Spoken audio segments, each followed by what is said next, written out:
अब देखो अगला प्रश्न, यानी अभ्यास 3 का अगला प्रश्न देखो, यहाँ लिख रहा 5 वर्ष पहले, 5 वर्ष पहले नूरी की आयु सोनू की आयु की 3 गुनी थी। कब? 5 वर्ष पहले। 10 वर्ष बाद नूरी की आयु सोनू की आयु की 2 गुनी हो जाएगी। नूरी और सोनू की आयु कितनी है? कौन सी? वर्तमान।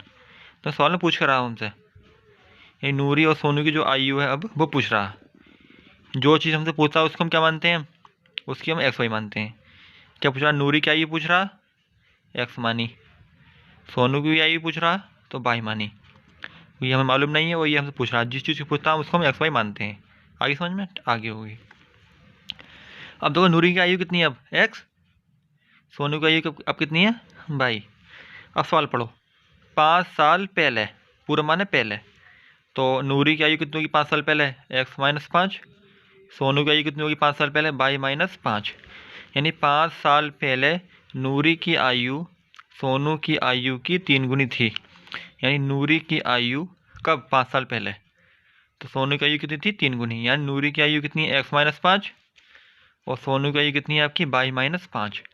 यानी एक्स माइनस 5 कितना? 3 गुना वाई माइनस 5 का। कब? 5 साल पहले। इसलिए मैंने यहाँ पे ये वाला मान लिए हैं कि 5 साल पहले थी ना, इसलिए मैंने 5 साल पहले वाले मान लूँगा। ठीक है। तो एक्स माइनस 5 बराबर 3 गुणा वाई माइनस 5। ठीक है। यानी एक्स माइनस 5 बराबर 3 गुणा वाई माइनस 5। तो देखो नूरी की आयु कितनी है आपकी? X minus 5। सोनू की वाई माइनस 5। कितनी गुनी? 3 गुनी। एक्स माइनस 5 ये आ गया। 3 गुणा करो, वाई में कितना आएगा? 3 वाई। 3 गुणा करो 5 में कितना आएगा? 3 पंजे 15। ये वाई उठ के आपका इधर आ गया। यानी वाई देखो संख्या है ना, ये संख्या उठ के संख्या के पास आ गई। मतलब वही एक्स मान वाई मान आ गया, कोई वाई मान उठ के पास। ये कितना आपका? माइनस 15। ये क्या आपका? माइनस 5। तो माइनस 5 इधर क्या हो जाएगा? प्लस 5। ये माइनस 15 है। तो एक्स माइनस 3 वाई बराबर 15 में से 5 गए 10 बचे। अब पूछो यहाँ पर तो आपने घटाया क्यों? देखो ये संख्या क्या की है? माइनस की। ये संख्या क्या की? प्लस की। तो विपरीत चिन्ह घटाएंगे, घट के आगे 10 आ गया। बड़ी संख्या कौन सी है इसमें? 5 है, 15 है ना, और 15 का क्या चिन्ह? माइनस, इसलिए माइनस लगा दिया। तो आपकी बन गई समीकरण 1। देखो एक्स वाई एक तरफ है और संख्या आपकी एक तरफ है। और सवाल पढ़ो आगे। एक रात 10 वर्ष बाद नूरी की आयु सोनू की आयु की 2 गुनी हो जाएगी। अब देखो 10 वर्ष बाद नूरी की आयु, अब नूरी की आयु कितनी है? एक्स है। सोनू की आयु कितनी है? वाई है। तो 10 वर्ष बाद कितनी होगी? X plus 10। और सोनू की आयु कितनी होगी 10 वर्ष बाद? Y plus 10। देखो 10 वर्ष बाद, यानी 10 वर्ष बाद नूरी की आयु 2 गुनी है सोनू की आयु की। देखो लिख रहा 2 गुनी, देख लिया होगा। यानी नूरी कितनी है आपकी? एक्स प्लस 10 बराबर 2। सोनू कितनी है आपकी? Y plus 10। तो एक्स प्लस 10 2 ही गुणा करो वाई में, यानी 2 वाई। 2 ही गुणा करो 10 में, यानी 20। तो एक्स प्लस 10 बराबर 2 वाई प्लस 20। तो वाई उठ के आपके वाई एक्स पास आ गया, यानी एक्स माइनस 2 वाई। 20 के पास आपका 10 चला गया उठ के। एक्स माइनस 2 वाई बराबर 20 में से 10 गया तो 10 बचा। प्लस का 10 से इधर आकर माइनस का हो गया। एक संख्या प्लस की, एक संख्या माइनस की घटेंगे। बड़ी संख्या चिन्ह आगे क्या बताओ? बता बड़ी संख्या है कौन सी इसमें? 10 या 20? 20 है ना। 20 का क्या चिन्ह है आपका? प्लस का, इसलिए यहाँ पर प्लस आया। यानी एक्स माइनस 2 वाई में कितना आएगा आपका? 10। ये क्या आपकी समीकरण 2। तो समीकरण 1 समीकरण 2 से। तो समीकरण 1 एक्स माइनस 3 वाई बराबर माइनस 10। देखो समीकरण कितनी है हमारी? एक्स माइनस 3 वाई बराबर माइनस 10। समीकरण 2 कितनी है आपकी? एक्स माइनस 2 वाई बराबर 10। तो मान कटर कौन से रहे? आपके मान कटेंगे एक्स के, क्योंकि ये दोनों मान बराबर हैं। देखो लेकिन देखो ये भी प्लस का, ये प्लस का जुड़ेंगे, तो मैं लिखूँगा घटाने पर। घटाने में तो यहाँ पे क्या आ गया आपका? माइनस। यहाँ पे क्या आ जाएगा आपका? प्लस। यहाँ पे क्या आ गया आपका? माइनस। ये तो आप कट गए। देखो ये आपके ये भी एक्स था, ये भी एक्स था, ये क्या गए थे आपके? समझ में आ गया? देखो ये कट गए। देखो 3 आपका, देखो 3 वाई आपका काय का? माइनस का। 2 वाई का आपका? प्लस का। यानी 1 माइनस 1 प्लस घटेंगे, घट के आ गया 1 वाई। 3 में 2 जाएंगे, 1 बचेंगे ना। बड़ी संख्या देखो कौन सी है इसमें? बड़ी संख्या आपकी 3 है। 3 के आगे चिन्ह क्या था आपका? माइनस। तो माइनस लगा दिया बराबर। ये कितना? माइनस 10। ये कितना? माइनस 10।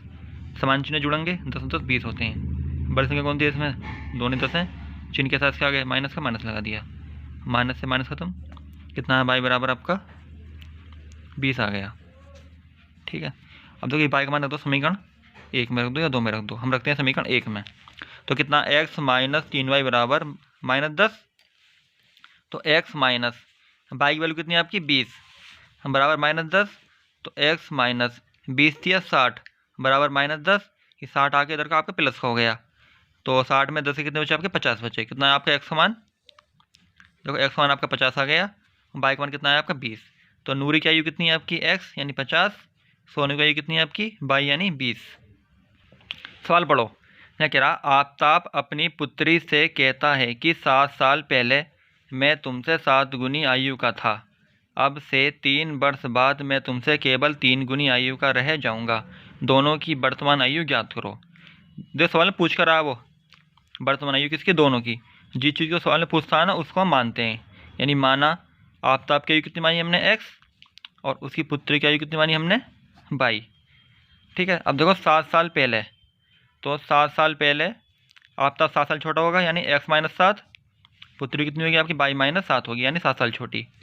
अब देखो 7 साल पहले की बात है, 7 साल पहले कितना गुना था, वो 7 गुना था, किसका यानी पुत्री का, यानी पुत्री की आयु में अगर 7 ही गुणा कर दूँ मैं तो आफ्ताब की आयु निकली आएगी, यानी पुत्री की आयु कम है उसमें मैंने 7 ही गुणा करी, यानी पुत्री की आयु की 7 गुनी आफ्ताब की आयु है, तो आफ्ताब की आयु कितनी थी 7 साल पहले x माइनस 7, पुत्री की आयु कितनी थी 7 साल पहले y माइनस 7, कितनी गुनी 7 गुनी, तो x माइनस 7 7 ही गुणा करो y में यानी 7y 7 7 49, यानी 7 ही गुणा मैंने इसमें करी फिर 7 ही गुणा मैंने 7 में भी करी, तो x माइनस 7 बराबर 7y माइनस 49, ये 7 उठ के आपके इधर आ गया, ये 7 आपके इधर प्लस का इधर आ गया, क्या हो गया 7 आपका माइनस का हो गया, देखो ये ठीक है, ये क्या आएगा आपका 49 माइनस का, ये -7 इधर आपका +7 हो गया, तो x माइनस 7y बराबर देखो 49 + 7, 49 किसका माइनस का, 7 किसका प्लस का, विपरीत चिन्ह घटेंगे, 49 में 7 कितने बचे आपकी 42 बचे, बड़ी संख्या कौन सी है इसमें से 7 है, 49 है,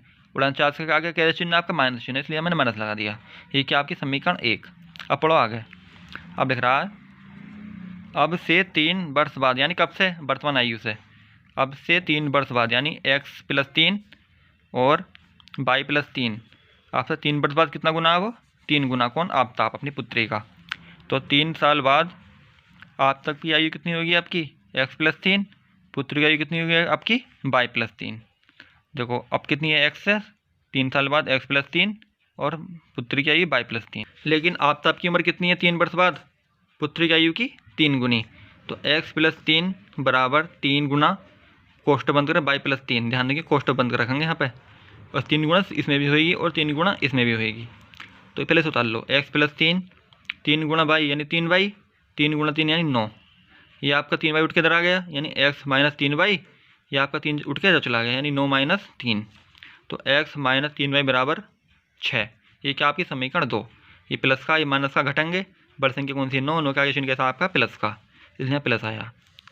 अब देखो समीकरण 1 पे 2 से, तो समीकरण कितनी है हमारी x - 7y बराबर -42, समीकरण 2 कितनी है आपकी x - 3y बराबर 6, देखो जो मान कटेंगे वो आपके दोनों प्लस प्लस के हैं, तो घटाने पर यहाँ पे आपका माइनस आ गया, यहाँ पे आपका प्लस आ गया, यहाँ भी आपका माइनस आ गया, ये कट गए, देखो 7 में से देखो 7 + 7 माइनस का है और 3 प्लस का है, तो घटेंगे यानी 4y आ गया, बड़ी संख्या कौन सी है इसमें से 7, 7 का आगे चिन्ह क्या आएगा माइनस का, देखो 42 का आगे चिन्ह क्या आएगा आपका माइनस का और 6 का आगे चिन्ह क्या आएगा आपका माइनस का, यानी समान चिन्ह जुड़ेंगे, समान चिन्ह होते हैं जुड़ते हैं, 42 6 कितने होते हैं आपके 48, बड़ी संख्या कौन सी है इसमें आपकी 42, चिन्ह आएगा क्या आएगा माइनस का, माइनस लगा दिया, तो माइनस से माइनस खत्म, तो y बराबर 48/4, 4 से क्या बच जाएगा 48, देखो भाग देखो देखो 4 एकम 4 4 दूनी 8, कितनी बार का आपके 12 बार, कितनी के लिए आपके 12 की एक वैल्यू कितनी के लिए आपकी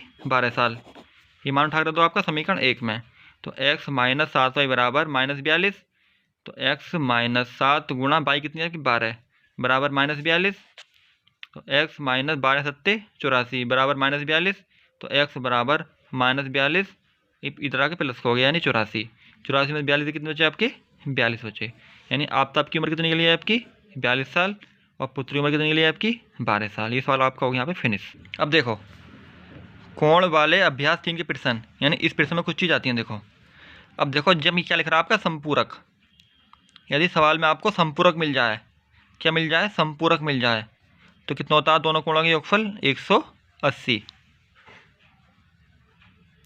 यदि सवाल में आपको पूरक मिल जाए, क्या मिल जाए, पूरक, तो दोनों कोणों का कितना होगा आपका 90 अंश। यदि सवाल में आपको मिल जाए कोटि पूरक लिखा हुआ, तो दोनों कोणों का योग कितना होगा आपका 90 अंश। अब पूछो कैसे होगा। देखो ये आपका भी एक सवाल है, ये इतना देखो, दो संपूरक कोणों में बड़ा कोण छोटे कोण से 18 अधिक है, उन्हें ज्ञात करो। तो सवाल में पूछ कर रहा है, वो कोण पूछ रहा है, जिस चीज़ को पूछता है उसको हम मानते हैं। माना पहला कोण बराबर x θ1 और दूसरा कोण बराबर θ2। यदि कुछ और पूछता तो और मानते हैं। क्या कोण पूछ रहा था, इसलिए कोण ही माना मैंने, ठीक है। पहला कोण बराबर कितना θ1, दूसरा कोण बराबर θ2। देखो प्रश्न के अनुसार, जो सवाल क्या कह रहा है उसके अनुसार। तो सवाल में क्या बात बोली उनने, सवाल ने बोला संपूरक। जैसे उन्हें सवाल में संपूरक वाली बात बोलती, ऑटोमेटिक क्या हो गया, θ1 + θ2 बराबर 180। ये बात वो सवाल में देगा नहीं, संपूरक दे दी तो ये बात हम खुद लिखेंगे, खुद, यानी ये लाइन हम खुद लिखेंगे, यानी ये लाइन खुद लिखेंगे। इसके बोलने से ही ये लाइन ऑटोमेटिक आ गई है। ध्यान रखिए ये बात को, कभी सोचो कि ये बात तो दी नहीं तो हम करें कैसे। क्या दे रखा, संपूरक दे रखा, तो ऑटोमेटिक ये चीज़ हम अपने आप ही मान लेंगे, ठीक है। अब आगे देखो, बड़ा कोण यानी θ1 छोटे कोण से कितना अधिक है, बड़ा कोण छोटे कोण से 18 अधिक है। तो बड़ा कोण कितना आपका θ1, छोटा कोण कितना आपका θ2, कितना अधिक है, 18 अधिक है। ये समझ में आ गया होगा। यानी समीकरण 1 बन गई, समीकरण 2 बन गई। देखो समीकरण 1 बे 2 से फिर समीकरण 1 उतारी मैंने, यानी θ1 + θ2 बराबर 180, और θ1 की जगह क्या रख सकता हूँ मैं, θ2 + 18। तो θ1 की जगह रख दिया मैंने θ2 + 18 रख दिया, प्लस θ2 बराबर 180। तो θ1 और θ1 यानी एक थीटा और एक थीटा, यानी दो थीटा हो गए, यानी एक कपड़ा दो कपड़े हो गए, इस टाइप समझ लो। ये 18 + 18 बराबर 180। देखो आपकी 18 संख्या है, उठ के 180 पाँच लेगी, ये आ गई इधर को। तो 2 θ2 बराबर 180 - 18 कितना है आपका 162। तो θ2 बराबर 162/2, 2 से आपका 162 क्या बार जाएगा, 2 अट्ठे 16, 2 एकम 2, 81 बार। यानी आपका पहला इक्वल कितने के लिए आपका 81 अंश। अब देखो निकालना θ1 का मान, यानी θ1 समीकरण 1 में रख दो या समीकरण 2 में रख दो। मैं रखता हूँ समीकरण 2 में। तो θ1 + θ2, θ1 बराबर θ2 + 18, समीकरण 2 आ गई आपकी। θ2 की वैल्यू कितनी आपकी 81। तो θ1 बराबर 81 + 18, 8 और 1 9, 1 और 8 9। तो कितनी वैल्यू निकली आपकी θ1 की 99। यानी एक कोण कितना आपका 99, दूसरा कोण कितना आपका 81 अंश। आपके सवाल के आंसर। अब देखो अगला प्रश्न, यहाँ लिख रहा है दो संपूरक कोणों में एक कोण दूसरे कोण का 10 अधिक है, उन्हें ज्ञात करो। क्या पूछ रहा है वो, कोण पूछ रहा है, इसलिए माना पहला कोण बराबर θ1, दूसरा कोण बराबर θ2। यहाँ के बाद लिख रही है संपूरक। जैसे उन्हें यहाँ पर संपूरक लिखा तो ऑटोमेटिक क्या हो जाएगा, θ1 + θ2 बराबर 180। अब आगे पढ़ो, एक कोण दूसरे कोण से कितना अधिक है, 10 अधिक है। तो देखो पहला एक कोण कितना आपका θ1, दूसरा कोण कितना आपका θ2, कितना अधिक है, 10 अधिक है। ये क्या आपकी समीकरण 2। तो समीकरण 1 और समीकरण 2 से, तो थीटा समीकरण 1 में 2 से θ1 + θ2 बराबर 180। तो θ1 की जगह क्या रख सकता हूँ मैं, रख दूँ। तो ये मैंने वैल्यू रख दी θ1 की जगह, तो यानी θ2 + 10 कितना, θ2 बराबर 180। थीटा और थीटा यानी 2 थीटा, 180 10 उठ के इधर चला गया। तो 2 θ2 बराबर 170। तो θ2 बराबर 170/2, 2 से आपका 170 के बार जाएगा आपका 85 बार। तो कितना है θ2 बराबर आपका 85 अंश, यानी एक वैल्यू निकली है आपकी। ये वैल्यू उठा दो आपका समीकरण 2 में। तो समीकरण 2 उतारो पूरी ढंग से, उतार ली। ये वैल्यू कितनी है आपकी 85 + 10। तो θ1 कितना है आपका 95, 85 + 10 कितना होता है 95 होते हैं, नहीं होते हैं आपके। यानी आपका θ1 कितना निकले आपका 95 और θ2 कितना निकले आपका 85। ये आपके दो सवाल का आ गया आपका आंसर। देखो आगे यहाँ लिख रहा दो पूरक कोणों में, तो बताओ यहाँ पे क्या लिख रहा, बोलो यहाँ क्या लिख रहा है यहाँ पे, पूरक। पूरक लिखने से क्या होगा, ऑटोमेटिक ही दोनों कोण कितने होंगे आपके 90 अंश के। ये बात ध्यान रखिए, कितने होंगे आपके 90 अंश के। क्यों है 90 अंश के? इस पूरक लिखने की वजह से। यदि यहाँ पूरक नहीं लिखा होता तो यहाँ पे लिखा होता संपूरक, तो कितना बनता है 180 बनता। तो पूछ कर रहा सवाल में वो नहीं ज्ञात करो, किन्हें ज्ञात करो? कोणों को ज्ञात करो। ठीक है, किन्हें ज्ञात करो? कोणों को। तो पहला कोण कितना माना मैंने? θ1। दूसरा कोण कितना माना मैंने आपका? θ2। तो पहला कोण कितना θ1, दूसरा कोण कितना आपका θ2।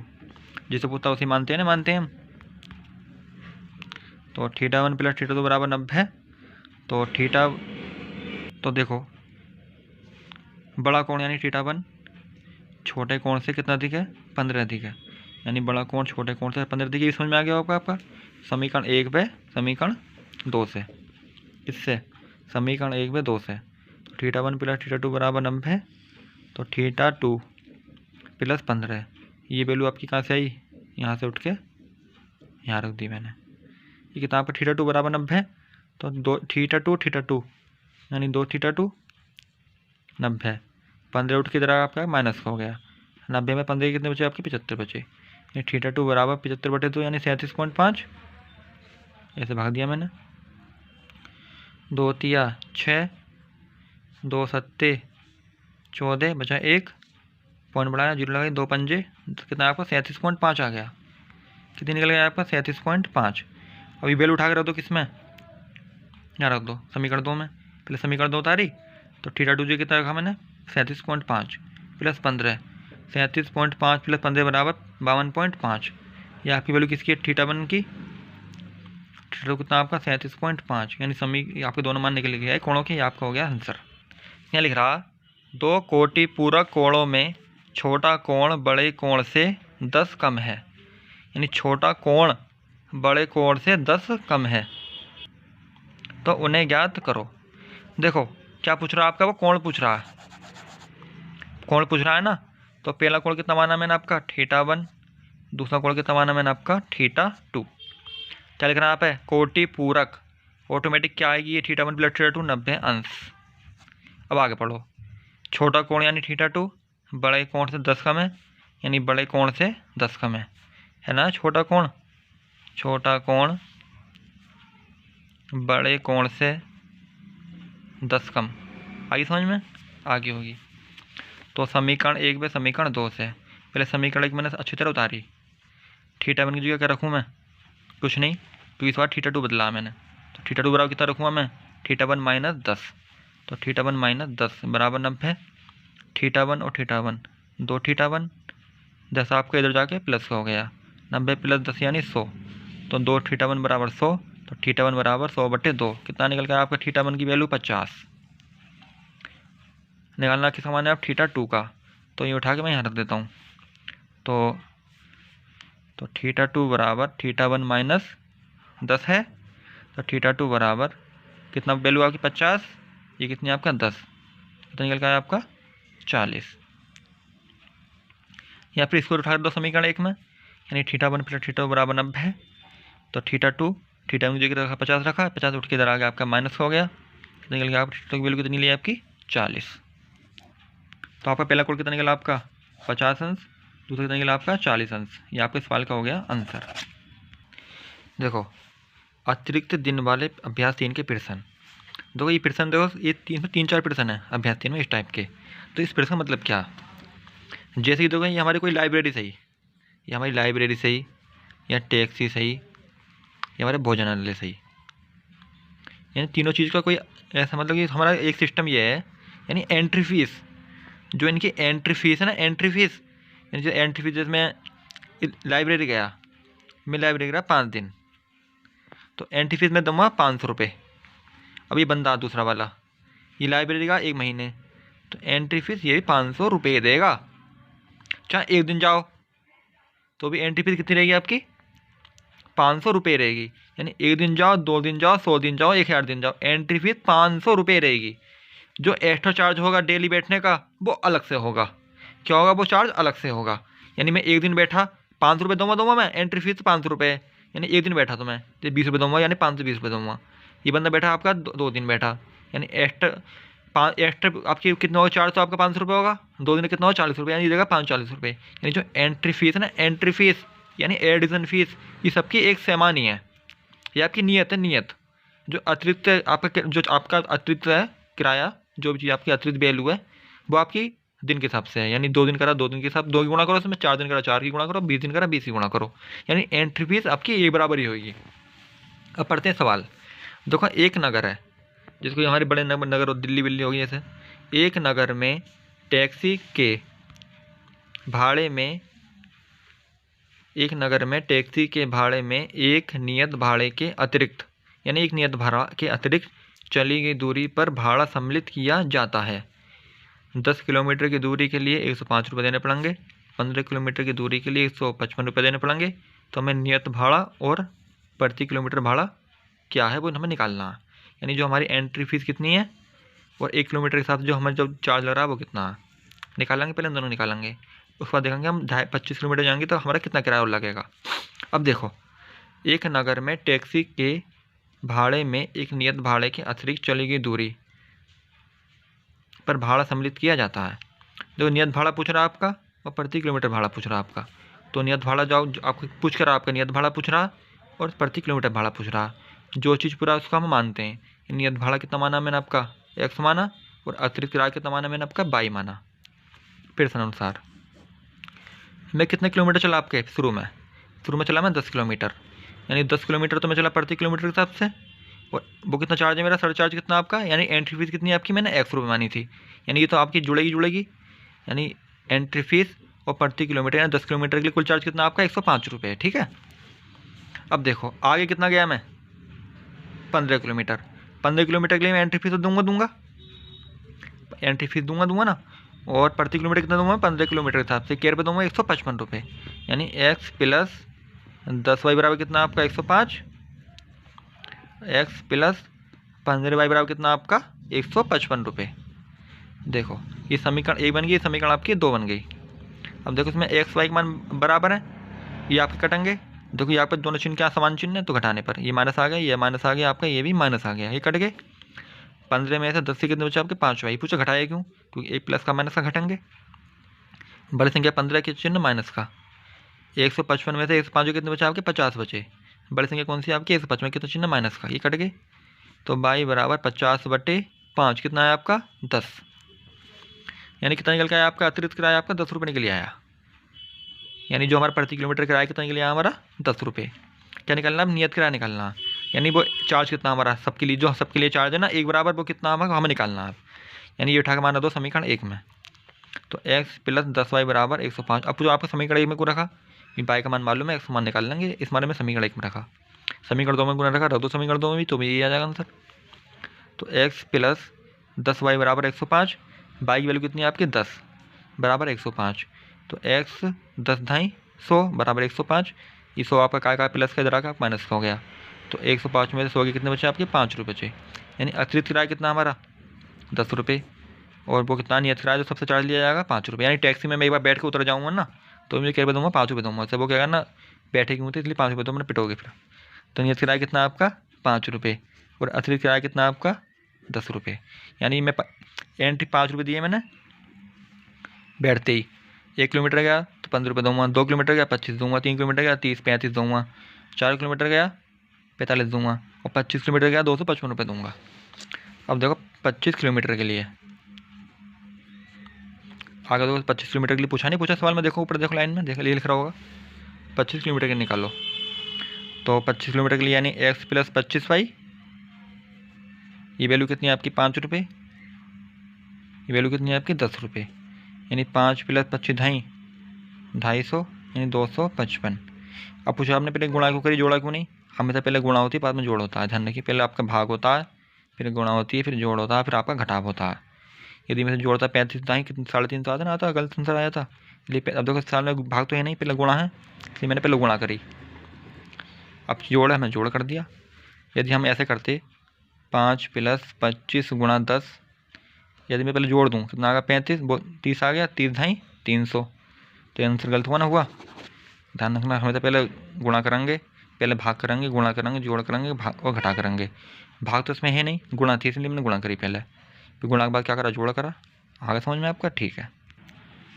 देखो, किराए पर पुस्तक देने वाले किसी पुस्तकालय का प्रथम 3 दिनों का किराया नियत है। सवाल पढ़िए पहले दिमाग से, ध्यान से सवाल पढ़िए, ध्यान से। उसके बाद प्रत्येक अतिरिक्त दिन का अलग किराया है। सरिता ने 7 दिनों तक एक पुस्तक रखने के लिए 27 रुपये अदा किए, जबकि सूसी ने एक पुस्तक 5 दिन रखने के लिए 7 दिनों तक रखने के लिए 27 रुपये दिए, 5 दिन रखने के लिए उनने 21 रुपये दिए। तो नियत किराया और अतिरिक्त नियत किराया और प्रत्येक दिन का किराया ज्ञात करो। यानी जो नियत किराया था हमारा, नियत किराया कितने दिन का, हमारा 3 दिन का किराया, यानी 3 दिन तक, यानी पुस्तक में चाहे 1 दिन के लिए लूँ, 2 दिन के लिए लूँ, 3 दिन के लिए लूँ, दूँगा मैं 100 रुपये ही। 3 दिन के बाद हमारा कितना किराया लगेगा, अतिरिक्त किराया लगेगा, यानी चौथे दिन से हमारा अलग किराया स्टार्ट हो जाएगा। यानी शुरू के 3 दिन का किराया एक ही है, यानी चाहे पुस्तक आप 1 दिन ले लो तो भी आपको इतने रुपये देने पड़ेंगे, चाहे पुस्तक 2 दिन रखो तो भी इतने रुपये देने पड़ेंगे, यानी या 3 दिन रखो उतने रुपये देने पड़ेंगे। चौथे दिन से आपका किराया स्टार्ट हो जाएगा, कौन सा, अतिरिक्त वाला। अब पढ़ते हैं सवाल को। देखो, सरिता ने पुस्तक कितने दिन रखी अपने पास, 7 दिन, के रुपये दिए, 27 रुपये दिए, तो 3 दिन तो आपके ये ऐड हो गए। ये आपका ये क्या, ये आपके 3 दिन है ना, 3 दिन का किराया कितना है, 100 रुपये। ये आपके 3 दिन है, बचे कितने दिन, 7 में से 4 दिन बचे, 4 दिन का किराया कितना, अतिरिक्त किराया बड़ा 27 रुपये। समीकरण 1 समझ में आ गया होगा। सूसी ने पुस्तक कितने दिन की रखी, 5 दिन के लिए, ये कितने दिन है आपके, 3 दिन, ये कितने हैं आपके, 2 दिन। किराया कितना बैठा आपका, 21 रुपये। तो समीकरण 1 पे समीकरण 2 से लगा दो विलोपन विधि, यानी समीकरण कितनी है आपकी, x + 4y = 27, और समीकरण 2 कितनी है आपकी, x + 2y = 21। समान चिन्ह घटाने पर माइनस आ गया, यहाँ माइनस आ गया, यहाँ ही माइनस आ गया, ये कट गए। 4y में 2y कितने बचे आपके, 2y। 27 में से कितने बचे आपके, 6। तो y = 6/2 कितना है आपका, 3। यानी कितना आपका डेली जो किराया लगेगा 3 दिन बाद कितना रुपये है, वो आपका 3 रुपये है। तो 3 दिन का किराया जो हमारा नियत किराया वो निकालना पड़ेगा इसमें। तो ये मान उठा कर दो समीकरण 1 में, यानी x + 2y = 21, x + 2 × 3 = 21, 2 × 6, 6 इधर आकर माइनस हो गया, यानी 15 रुपये। यानी 3 दिन का किराया कितना आपका, 15 रुपये, और अतिरिक्त किराया कितना आपका डेली का, 3 रुपये, यानी 15 रुपये में देने पड़ेंगे शुरू में। 14 दिन से आपके 3 रुपये स्टार्ट हो जाएंगे। अब यहाँ सवाल पढ़ो। एक छात्रावास के मासिक व्यय का एक भाग नियत है तथा शेष इस बात पर निर्भर करता है कि छात्र ने कितने दिन भोजन लिया है। जब एक विद्यार्थी को 20 दिन भोजन, एक विद्यार्थी जो 20 दिन भोजन करता है तो 1000 रुपये देता है। एक अन्य विद्यार्थी जो 26 दिन भोजन करता है 1180 रुपये देता है। तो नियत व्यय और प्रतिदिन भोजन को ज्ञात करो। तो नियत किराया कितना आपका हमने x माना, यानी जो एंट्री फीस है कितनी आपकी, 100 रुपये, और डेली किराया कितना आपका 22 रुपये। तो छात्रावास, यानी छात्रावास में गए हम, जब का भोजनालय होता है ना, तो हमने आपके 100 रुपये दिए इस पर, और 20 दिन का किराया कितना आपका 1000 रुपये, यानी नियत किराया प्लस 20 दिन का किराया कितना बैठ रहा आपका, 1000 रुपये बैठ रहा। तो छात्र ने पहले 20 दिन भोजन किया था ना, ये ना, यानी इतने रुपये देने पड़ेंगे आपको, और इतने रुपये लगा के बैठ रहे हैं आपके इस पर 1000 रुपये बैठ रहे हैं। ये आपको समझ में आ गया होगा।